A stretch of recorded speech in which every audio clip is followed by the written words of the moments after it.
I have read literally thousands of books on modern psychology, metaphysics, ancient magic, voodooism, yogism, theosophy, Christian Science, unity, truth, new thought, and many other dealings. It's what I call mind stuff. Many of these books were nonsensical, others strange, and many very profound. Gradually, I discovered that there is a golden thread that runs through all the teachings and makes them work for those who sincerely accept and apply them. That thread can be named in a single word: belief. It is the same element or factor, belief, which causes people to be cured through mental healing, enables others to climb the ladder of success, and gets phenomenal results for all who accept it. Why belief is a miracle worker is something that cannot be satisfactorily explained, but have no doubt about it. There's genuine magic in believing. The magic of believing became a phrase around which my thoughts steadily revolved. I've tried to put down these thoughts as simply and as clearly as I could, so that everyone can understand. My hope is that anyone who listens will be helped in reaching their goal in life. So, you begin with desire if you ever hope to achieve anything or gain more than you have now. However, as we shall see, there is more to it than mere desire. It has been said that thought attracts that upon which it is directed. Thought attracts that upon which it is directed. It was Job who said, "For the thing which I greatly feared is come upon me."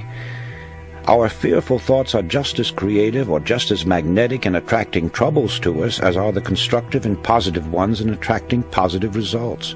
So no matter what the character of the thought, it does create after its kind. When this sinks into a man's consciousness, he gets some inkling of the awe-inspiring power which is his to use.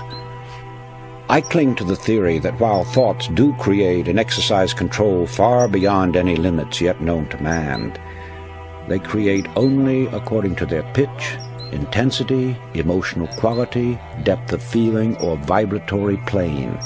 In other words, comparable to the wavelength and wattage of a radio station, thoughts have a creative or controlling force in the exact ratio of their constancy, intensity, and power. Let me try to clarify that. While many explanations have been offered, no one knows whether thought is a form of electrical energy or something else yet to be defined. But I have been an experimenter in that branch of electricity known as high frequency, pioneered by the great genius Nikola Tesla. And whenever I think of thought and its radiations and vibrations, I instinctively link them up with electricity and its phenomena. In this manner they become more understandable to me. All persons living in high altitudes have felt and sometimes observed the electric spark resulting from walking across the room, then touching some metallic substance. That, of course, is a form of static electricity generated by friction. It gives you an idea of how one kind of electricity can be developed through the body. Sigmund Freud, the famous Austrian psychoanalyst, brought the world's attention to the hypothesis that there was a powerful force within us, an unilluminated part of the mind, separate from the conscious mind, constantly at work molding our thoughts, feelings, and actions. Others have called this division of our mental existence the soul. Some call it the superego, the inner power, the superconsciousness, the unconscious, the subconscious, and various other names. It isn't an organ or so-called physical matter such as we know the brain to be. Nevertheless, it is there, and from the beginning of recorded time, man has known that it exists. The ancients often referred to it as the spirit. Paracelsus called it the will. Others have called it the mind, an adjunct to the brain. Some have referred to it as conscience, the creator of the still, small voice within. Still others called it intelligence, and have asserted that it is a part of the supreme intelligence to which we are all linked. No matter what we call it, I prefer the word subconscious. It is recognized as the essence of life. and the limits of its powers are unknown. It never sleeps. It comes to our support in times of great trouble. It warns us of impending danger. Often it aids us in what seems impossible.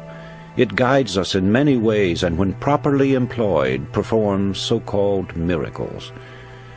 Perhaps the most effective method of bringing the subconscious into practical action is through the process of making mental pictures, using the imagination, perfecting an image of the thing or situation as you would have it exist in physical form. This is usually referred to as visualization. However, before this visualization can work, you must really believe.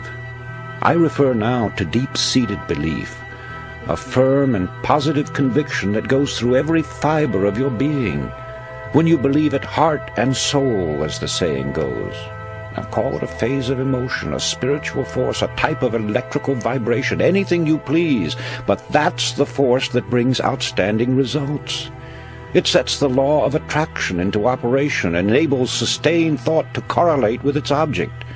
This belief changes the tempo of the mind or thought frequency, and like a huge magnet, draws the subconscious forces into play, changing your whole aura and affecting everything about you, and often people and objects at great distances.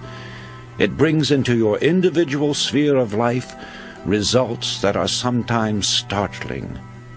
After studying the various mystical religions and different teachings and systems of mind stuff, one is impressed with the fact that they all have the same basic modus operandi, and that is through repetition. The repeating of certain mantras, words, formulas, or just plain mumbo-jumbo is common with witch doctors, voodoo high priests, hexers, and many other followers of strange cults. They use them to evoke the spirits or work black magic. One finds the same principle at work in chants, incantations, litanies, daily lessons.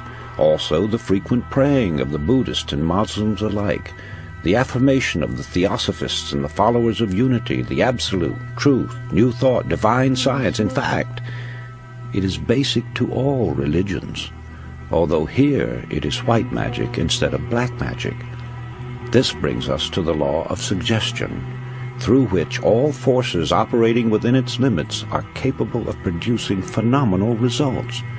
That is, it is the power of suggestion and autosuggestion, your own to yourself, or heterosuggestion coming to you from outside sources, that starts the machinery into operation or causes the subconscious mind to begin its creative work. And right here is where the affirmations and repetitions play their part. It's the repetition of the same chant, the same incantation, the same affirmations that lead to belief. And once that belief becomes a deep conviction, things begin to happen. Now, this is the same identical force and the same mechanics that Hitler used in building up the German people to attack the world.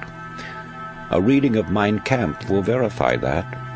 Dr. René Fauvel, a famous French psychologist, explained it by saying that Hitler had a remarkable understanding of the law of suggestion and its different forms of application. It was with uncanny skill and masterly showmanship that he mobilized every instrument of propaganda in his mighty campaign of suggestion. Hitler openly stated that the psychology of suggestion was a terrible weapon in the hands of anyone who knew how to use it. Let's see how he worked it to make the Germans believe what he wanted them to, and once that belief took hold, how they started their campaign of terror.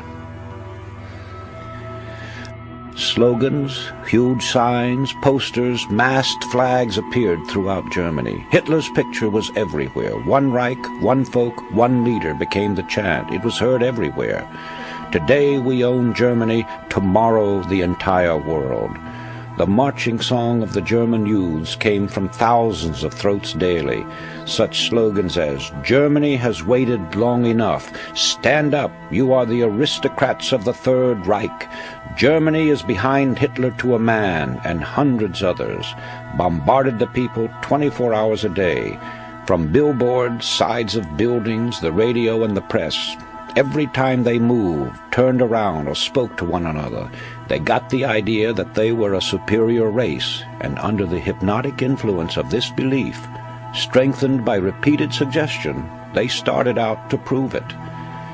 Unfortunately for them, there were other nations who also had strong national beliefs that eventually became the means of bringing defeat to the Germans. I know that it is difficult for the average person who knows nothing of this subject to accept the idea that all is within. But surely the most materialistic person must realize that as far as he himself is concerned, nothing exists on the outside plane unless he has knowledge of it or unless it becomes fixed in his consciousness. It is the image created in his mind that gives reality to the world outside of him. Happiness, sought by many and found by few, therefore is a matter entirely within ourselves.